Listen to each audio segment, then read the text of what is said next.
এবং অতীতের তুলনায় বর্তমানে সাম্প্রদায়িক পরিস্থিতি আগের চেয়ে অনেক ভালো। যদিও প্রতিবেশী রাষ্ট্র ভারতে হিন্দুত্ববাদী সরকারের উত্থানের ফলে সেখানে ধর্ম নিরপেক্ষ ভারত আর এখন নাই।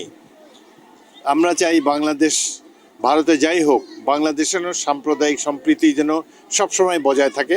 আমরা ভারতের দিকেও তাকিয়ে নাই, বহির্বিশ্বের দিকেও তাকিয়ে নাই। এদেশের হিন্দু ধর্মাবলম্বী ভাই বোনেরা এই দেশেরই নাগরিক, এই দেশেই তারা জন্মগ্রহণ করেছে।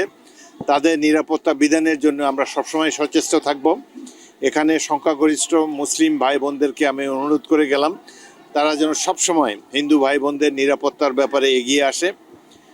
এবং আমি আমার অনেক বন্ধু বান্ধব, ছোটোবেলার বন্ধুরা ভারতে থাকে। আমি মন্ত্রী হিসেবে ভারতে গিয়েছি, তাদের সাথে যৌথ নদী কমিশনের সভায় অনেক বাক বিতণ্ডা হয়েছে। কমন রিভারের নদীর হিস্সা নিয়ে আমাদের মধ্যে অনেক দীর্ঘদিনের সমস্যা রয়েছে, সেগুলো নিরসন করার জন্য চেষ্টা করেছি।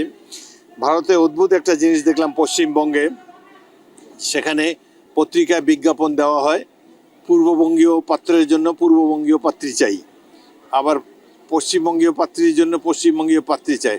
অর্থাৎ আজ থেকে 25, 30, 50 বছর আগে যারা দেশ ত্যাগ করে গিয়েছেন তারাও নিজের জন্মভূমির দিকে তাকিয়ে থাকেন এবং বিয়ে শাদী অন্যান্য ব্যাপারে তাদের নিজেদের আদি বাসস্থানের থেকেই তাদের পাত্র বা পাত্রী সংগ্রহ করার জন্য চেষ্টা করে থাকেন। এদিকে আমার কাছে অভাব লেগেছে।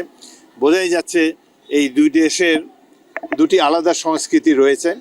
বিশেষ করে জন্মভূমিকে মানুষ কোনোদিনই ভুলতে পারে না, এটাও আমার উপলব্ধি হয়েছে। তা আমরা আশা করি আমরা বাংলাদেশের সাম্প্রদায়িক সম্প্রীতি নিয়ে গর্ববোধ করি, সবসময় চাই। বাত ব্যথা, প্যারালাইসিস কিংবা আর্থ্রাইটিস, আধুনিক ফিজিওথেরাপি ও পুনর্বাসন চিকিৎসায় নির্ভরযোগ্য নাম ডিপিআরসি। এটি যেন এর কোনো যেন খেলাফ না হয়, এই সাম্প্রদায়িক সম্প্রীতি যাতে চিরস্থায়ী হয় সেই জন্য সংখ্যাগরিষ্ঠ মুসলমানদের দায়িত্ব অনেক বেশি। এবং আমরা এই সম্প্রদায়ভুক্ত হিসাবে আমি রাজনীতি করি বা না করি, আমি সবসময় সচেষ্ট থাকব যাতে এখানে হিন্দু ভাই বোনদের নিরাপত্তা কোনো ক্রমে বিঘ্নিত না হয়। আমরা একটা সুন্দর বাংলাদেশ গড়তে চাই। আমি একজন মুক্তিযোদ্ধা ছিলাম, 71 সালে যুদ্ধে আহত হয়েছি।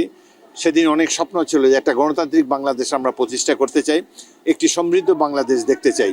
দুঃখের বিষয় এখন পর্যন্ত আমাদের সেই কল্পনা অতীতে রয়ে গিয়েছে, না গণতন্ত্র বিকশিত হয়েছে। সুতরাং আমরা আশা করব গণতন্ত্র পূর্ণ মাত্রায় বিকশিত হলে তাহলে সাম্প্রতিক সম্প্রীতিও চিরস্থায়ী হবে।